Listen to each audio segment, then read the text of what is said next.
ಕರುನಾಡಿನ ಸಮಸ್ತ ಭಾವಿ ವಕೀಲರಿಗೆ ಕಾಮಧೇನುಲ ಕಡೆಯಿಂದ ನಮಸ್ತೆ. ಆತ್ಮೀಯ ವಿದ್ಯಾರ್ಥಿಗಳೇ, ಇಂದಿನ ತರಗತಿಯಲ್ಲಿ ಅಂಡರ್ಸ್ಟ್ಯಾಂಡಿಂಗ್ ಕೇಸ್ ಸೈಟೇಷನ್ಸ್ ಅರ್ಥ ಮಾಡ್ಕೊಳ್ಳಿ.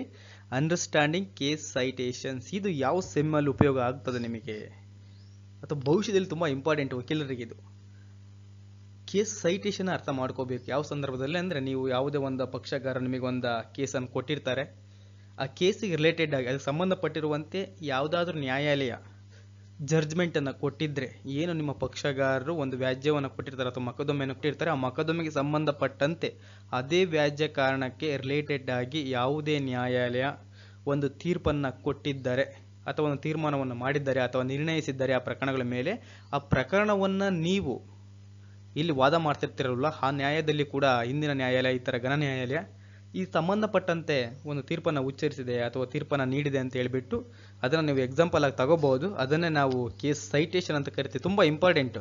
ಈಗ ಪ್ರೆಸೆಂಟ್ ಆಗಿ 6th ಸೆಮ್ಮಲ್ಲಿ ಸ್ಟಡಿ ಮಾಡ್ತಿರುವಂಥ ವಿದ್ಯಾರ್ಥಿಗಳಿಗೆ, ಯಾರು 3 years LLB 6th semester study ಮಾಡ್ತಿದ್ದಾರೋ ಅವರಿಗೆ, ಮತ್ತು ಏನು 5 years LLBಯಲ್ಲಿ 10th ಸೆಮ್ಮನ್ನು ಸ್ಟಡಿ ಮಾಡ್ತಿರುವಂಥ ವಿದ್ಯಾರ್ಥಿಗಳಿಗೆ ತುಂಬ ಮಹತ್ವವಾದ ತರಗತಿ ಇಂದಿನ ತರಗತಿ. ಏನನ್ನಿದೆ ಅದು ಏನು ಒಳಗೊಂಡಿರ್ತದೆ ಅಂತ ನಾನು ನೋಡೋಂಥ ಸಂಪೂರ್ಣವಾಗಿ ಆತ್ಮೀಯ ವಿದ್ಯಾರ್ಥಿಗಳೇ. ಭಾವಿ ವಕೀಲರೇ, ಅಂಡರ್ಸ್ಟ್ಯಾಂಡಿಂಗ್ ಕೇಸ್ ಸೈಟೇಷನ್ ಅಂದರೆ ಈಗ ಯಾರು ಪ್ರೆಸೆಂಟು 6th ಸೆಮ್ಮಲ್ಲಿ ಸ್ಟಡಿ ಮಾಡ್ತಿರುವಂಥ ವಿದ್ಯಾರ್ಥಿಗಳು ಹಾಗೂ 5 yearsಗೆ ಸಂಬಂಧಪಟ್ಟಂತೆ 10th ಸೆಮ್ಮಲ್ಲಿ ಸ್ಟಡಿ ಮಾಡ್ತಿರುವಂಥ ವಿದ್ಯಾರ್ಥಿಗಳು ಮೂಟ್ ಕೋರ್ಟ್ ಅಂತ ಬರ್ತದೆ ನಿಮಗೆ ಒಂದು ಸಬ್ಜೆಕ್ಟ್ ಅದಕ್ಕೋಸ್ಕರ ಇರುತ್ತೆ ಮೂಟ್ ಕೋರ್ಟ್ ಅಂತ ಹೇಳ್ಬಿಟ್ಟು. ಅದಕ್ಕೆ ನೀವು ಸಂಬಂಧಪಟ್ಟಂತೆ ಇಂಟರ್ನ್ಶಿಪ್ಪನ್ನು ಮಾಡಿರ್ತೀರಾ.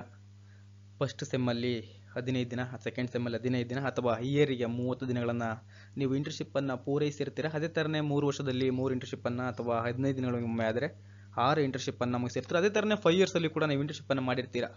ಈಗ ಅವುಗಳ ಆಧಾರದ ಮೇಲೆ ಅದಕ್ಕೆ ಸಂಬಂಧಪಟ್ಟಂತೆ ನೀವು 3 ಕೇಸ್ಗಳನ್ನು ಕಾಲೇಜುಗಳಲ್ಲಿ ಆರ್ಗ್ಯುಮೆಂಟ್ ಮಾಡಬೇಕಾಗುತ್ತೆ. ಒಂದು ಪ್ರಕರಣವನ್ನು ತಗೊಂಡು ಸಿವಿಲ್ ಕೇಸಿಗೆ ಸಂಬಂಧಪಟ್ಟಂತೆ ಇರ್ಬೋದು, ಮತ್ತು ಕ್ರಿಮಿನಲ್ ಕೇಸಿಗೆ ಒಂದು ಪ್ರಕರಣ, ಅದೇ ಥರನೇ ಕಾನ್ಸ್ಟಿಟ್ಯೂಷನ್ ಲಾಗೆ ಸಂಬಂಧಪಟ್ಟಂತೆ ಒಂದು ಪ್ರಕರಣಗಳನ್ನು ನೀವು ಕಾಲೇಜಿನಲ್ಲಿ ಅದನ್ನು ನೀವೇ ಫ್ಯಾಕ್ಟ್ಸನ್ನು ತಗೊಂಡ್ಬಿಟ್ಟು ಆ ಫ್ಯಾಕ್ಟ್ಸಿಗೆ ಯಾವ ಥರ ಏನು ಕೋರ್ಟಲ್ಲಿ ನಡೀತಲ್ವ, ಕ್ಲೈಂಟು ಡಿಫೆಂಡೆಂಟ್ ಯಾವ ಥರ ಆರ್ಗ್ಯುಮೆಂಟ್ಸು, ಯಾವ ಥರ ಫೈಲ್ ಸಬ್ಮಿಷನ್ ಮಾಡಬೇಕು, ರಿಟರ್ನ್ ಯಾವ ಥರ ತಗೋಬೇಕು, ಯಾವಾಗ ಐ ಹಾಕಬೇಕು, ಏನನ್ನು ಹಾಕಬೇಕಂದ ಪ್ರತಿಯೊಂದನ್ನು ಕೂಡ ನೀವು ಮೂಟ್ ಕೋರ್ಟಲ್ಲಿ ಕಲಿತೀರಾ. ಅದೇ ಥರನೇ ಇವತ್ತಿನ ತರಗತಿಯಲ್ಲಿ ಅಂಡರ್ಸ್ಟ್ಯಾಂಡಿಂಗ್ ಕೇಸ್ ಸೈಟೇಷನ್ ನೋಡೋಣಂತೆ ಭಾವಿ ವಕೀಲರೇ.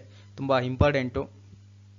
ಭಾವಿ ವಕೀಲರೇ ಗಮನಿಸಿ, ಫ್ಯೂಚರ್ಸ್ ಆಫ್ ಕೇಸ್ ಸೈಟೇಷನ್ ತುಂಬ ಇಂಪಾರ್ಟೆಂಟು. ಏನು ಹೇಳ್ತಿದ್ದಾರೆ ಅಂತ ಅರ್ಥ ಮಾಡ್ಕೊಳ್ಳಿ. ಫ್ಯೂಚರ್ಸ್ ಆಫ್ ಕೇಸ್ ಸೈಟೇಷನ್ಸ್ ಒಂದು ಪ್ರಕರಣಕ್ಕೆ ಸಂಬಂಧಪಟ್ಟಂತೆ ಅದು ಏನು ಒಳಗೊಂಡಿರಬೇಕು, ಅದು ಲಕ್ಷಣಗಳು ಏನು, ನೀವು ಯಾವುದೇ ಒಂದು ಸೈಟೇಷನ್ ಕೊಡ್ತಿದ್ದೀರ ಅಂದರೆ ಫಸ್ಟ್ ಗಮನಿಸಬೇಕಾದಂಥ ಅಂಶಗಳಿವು. ಫಸ್ಟ್ ಏನು ಕೇಸ್ ನೇಮ್, ನೀವು ಯಾವ್ದು ಕೇಸ್ ನೇಮ್ ತಗೊಳ್ತಿದ್ದೀರಾ, ಕೇಸ್ ನೇಮನ್ನು ಕರೆಕ್ಟಾಗಿ ತಿಳ್ಕೊಬೇಕಾಗ್ತದೆ. ಅದೇ ಥರನೇ ವಾಲ್ಯೂಮ್ ನಂಬರ್ ಅಂದರೆ ಅಂತ ನೆಕ್ಸ್ಟ್ ಸ್ಲೈಡಲ್ಲಿ ಹೇಳ್ತೀನಿ. ಅದೇ ಥರನೇ ನೇಮ್ ಆಫ್ ರಿಪೋರ್ಟ್, ಅದನ್ನು ಯಾರು ಬರೆದಿದ್ದಾರೆ ಅಥವಾ ಯಾವ ಸ್ಟೇಟ್ನವರು ಅಥವಾ ಯಾವ ಕೋರ್ಟ್ನವರು ಎಲ್ಲಿಂದ ಪ್ರೊಡ್ಯೂಸ್ ಆಗಿದೆ ಅಂತ ಹೇಳ್ಬಿಟ್ಟು. ಅದೇ ಥರನೇ ನೆಕ್ಸ್ಟ್ ಬಿಗಿನಿಂಗ್ ಪೇಜ್, ಅದು ಯಾವ ಆ ಜರ್ನಲಲ್ಲಿ ಅಥವಾ ರಿಪೋರ್ಟಲ್ಲಿ ಯಾವ ಇದರಲ್ಲಿ ಇದೆ ಅಂತ ಹೇಳ್ಬಿಟ್ಟು ತುಂಬ ಇಂಪಾರ್ಟೆಂಟು. ಅದೇ ಥರನೇ ಇಯರ್ ಆಫ್ ದ ಡಿಸಿಷನ್ಸ್, ಅದು ಯಾವ ವರ್ಷದಲ್ಲಿ ಡಿಕ್ಲೇರ್ ಆಗಿದೆ ಅಂತ ಹೇಳ್ಬಿಟ್ಟು ಅರ್ಥ ಮಾಡ್ಕೊಳ್ಳಿ. ಫ್ಯೂಚರ್ಸ್ ಆಫ್ ಕೇಸ್ ಸೈಟೇಷನ್ ಏನು ಒಳಗೊಂಡಿರ್ತದೆ ಅಂದರೆ, ಕೇಸ್ ನೇಮನ್ನು ಫಸ್ಟ್ ತಿಳ್ಕೊಬೇಕಾಗಿರೋದು ನೀವು. ಕೇಸ್ ನೇಮು, ತದನಂತರ ವಾಲ್ಯೂಮ್ ನಂಬರು, ಅದೇ ಥರನೇ ನೇಮ್ ಆಫ್ ರಿಪೋರ್ಟರು, ನೆಕ್ಸ್ಟ್ ಒಂದು ಬಿಗಿನಿಂಗ್ ಪೇಜು, ಅದು ಯಾವ ಪೇಜಲ್ಲಿ ಸ್ಟಾರ್ಟ್ ಆಗಿದೆ ಆ ಕೇಸ್ ಅಂತ ಹೇಳ್ಬಿಟ್ಟು.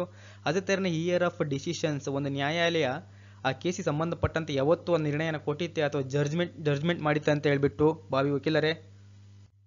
ನೆಕ್ಸ್ಟ್ ಒಂದು ನೋಡೋದಾದರೆ, ನಾನು ಈಗ ಏನು ಹೇಳಿದ್ನಲ್ವಾ ಅದನ್ನೇ ಒಂದು ಕೇಸಿಗೆ ಎಕ್ಸಾಂಪಲ್ ಕೊಡ್ತೀನಿ.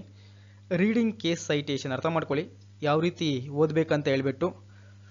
ಫರ್ಮನ್ ವರ್ಸಸ್ ಜಾರ್ಜಿಯಾ ತುಂಬ ಇಂಪಾರ್ಟೆಂಟ್ ಕೇಸು, ಅರ್ಥ ಮಾಡ್ಕೊಳ್ಳಿ. ಇಲ್ಲಿ ಫರ್ಮನ್ ವರ್ಸಸ್ ಜಾರ್ಜಿಯಾ ಅಂತ ಇದೆ. ಫರ್ಮನ್ ವರ್ಸಸ್ ಜಾರ್ಜಿಯಾ ಇದು ಯಾವುದು? 408 US 238 1972 ಅರ್ಥ ಮಾಡ್ಕೊಳ್ಳಿ.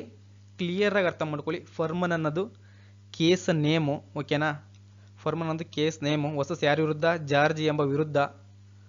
ಆಯ್ತಾ? 408 ಅನ್ನೋದು ವಾಲ್ಯೂಮ್ ನಂಬರ್ ಗೊತ್ತಾಯ್ತಾ? ಆ ಕಡೆ ನಾನು ಹೇಳಿದ್ದೀನಿ ಈಗಾಗಲೇ ಎಸೆನ್ಷಿಯಲ್ ಇದರ ಫ್ಯೂಚರ್ಸಲ್ಲಿ ವ್ಯಾಲ್ಯೂಮ್ ನಂಬರ್ ಏನಿದೆ 408 ಅನ್ನೋದು ವ್ಯಾಲ್ಯೂಮ್ ನಂಬರ್ ಆಗ್ತದೆ. ಅದೇ ಥರನೇ US ಅನ್ನೋದು ಏನು ಹೇಳಿ? US ಅನ್ನೋದು ನೇಮ್ ಆಫ್ ರಿಪೋರ್ಟ್, ಅದನ್ನು ಯಾರು ಕೇಸನ್ನು ಪ್ರೊಡ್ಯೂಸ್ ಮಾಡಿದ್ದಾರೆ, ಅದು ಯಾರನ್ನ ಜರ್ನಲ್ ಬರೆದಿದ್ದಾರೆ ಅಂತ ಹೇಳ್ಬಿಟ್ಟು ನೇಮ್ ಆಫ್ ರಿಪೋರ್ಟರ್ ಯಾರು ಬರ್ದಿರ್ತಾರೆ ಅದನ್ನ US ಎಂಬವರು ಅದನ್ನು ಬರೆದಿರ್ತಾರೆ ಅಥವಾ ಅವರು ಅದನ್ನ ಎಸ್ಟಾಬ್ಲಿಷ್ ಮಾಡಿರ್ತಾರೆ ಅಂತ ಹೇಳ್ಬಿಟ್ಟು, ಓಕೆನಾ? ಅದೇ ಥರನೇ ಇಯರ್ ಆಫ್ ಡಿಸಿಷನ್ಸ್, ಯಾವ ವರ್ಷದಲ್ಲಿ ಇದು ಫರ್ಮನ್ ಆಫ್ ಜಾರ್ಜಿ ಎಂಬ ಕೇಸ್ ಡಿಸೈಡ್ ಆಗಿದೆ ಅಂದರೆ 1972ರಲ್ಲಿ ಈ ಕೇಸನ್ನು ಡಿಸೈಡ್ ಮಾಡಲಾಗಿದೆ ಅಂತ ಹೇಳ್ಬಿಟ್ಟು. ಅದೇ ಥರನೇ ಬಿಗಿನಿಂಗ್ ಪೇಜ್ ಏನು 238 ಅನ್ನೋದು ಇದೆಯಲ್ಲ, ಇದು ಬಿಗಿನಿಂಗ್ ಪೇಜು. ಈ ಜರ್ನಲಲ್ಲಿ, ಈ ರಿಪೋರ್ಟರಲ್ಲಿ ಅದು ಎಷ್ಟನೇ ಪೇಜಲ್ಲಿ ಇದೆ? 238ನೇ ಪೇಜ್ ಇದೆ.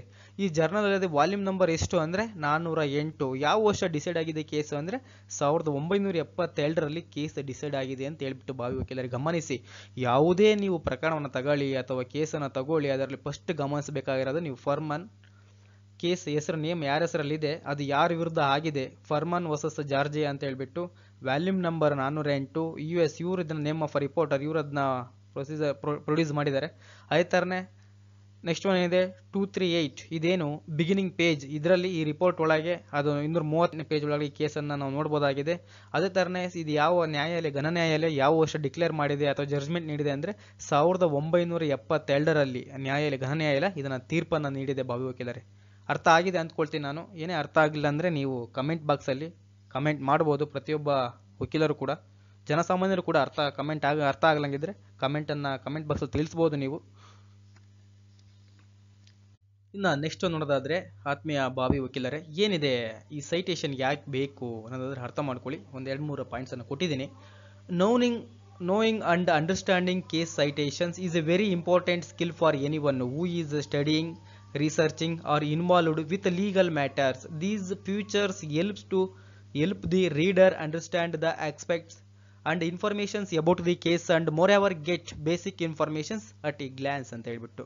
ಭಾವಿ ವಕೀಲರ ಅರ್ಥ ಆಗಿದೆ ಅಂತ. ಇದು ಯಾವ ಸಂದರ್ಭದಲ್ಲಿ ನಿಮಗೆ ಯಾಕೆ ಬೇಕು ಸೈಟೇಷನ್ ಅನ್ನೋದು very important skills for of any one. ಇದು ಸ್ಟಡಿಂಗ್ ಮಾಡಬೇಕು, ನೀವು ಅಧ್ಯಯನ ಮಾಡಬೇಕಾಗಿರಬಹುದು ಅಥವಾ ರಿಸರ್ಚ್ ಸಂಶೋಧನೆ ಮಾಡಬೇಕಾದ್ರೆ, R involve with legal matters ಅಥವಾ ಕಾನೂನು ವಿಷಯಗಳಲ್ಲಿ ತೊಡಗಿಸಿಕೊಂಡಿರುವಂಥ ಪ್ರತಿಯೊಬ್ಬ ವ್ಯಕ್ತಿಗೆ ಪ್ರಕರಣದ ಉಲ್ಲೇಖವನ್ನು ತಿಳಿದುಕೊಳ್ಳುವುದು ಮತ್ತು ಅರ್ಥ ಮಾಡಿಕೊಳ್ಳುವುದು ಬಹಳ ಮುಖ್ಯವಾದ ಕೌಶಲ್ಯವಾಗಿದೆ. ಈ ವೈಶಿಷ್ಟ್ಯಗಳನ್ನು ಓದುಗರಿಗೆ ಪ್ರಕರಣದ ಬಗ್ಗೆ ಅಂಶಗಳನ್ನು ಮತ್ತು ಮಾಹಿತಿಯನ್ನು ಅರ್ಥ ಮಾಡಿಕೊಳ್ಳಲು ಸಹಾಯ ಮಾಡುತ್ತದೆ ಅಂತ ಹೇಳ್ತೀನಿ ಆತ್ಮೀಯ ವಿದ್ಯಾರ್ಥಿಗಳೇ. ಅದೇ ಥರ ನೆಕ್ಸ್ಟ್ ಒನ್ ಏನಿದೆ, it's important that citations follow as standard format so that whoever is trying to read them will find it easy to understand. Citations formats are there for many different legal matters, include case citations, status and secondary legal materials. Citations also help lawyers and students to easily look up case files and documents they are searching in a file or other documents. ಅರ್ಥ ಆಗಿದೆ ಅಂದ್ಕೊಳ್ತೀನಿ.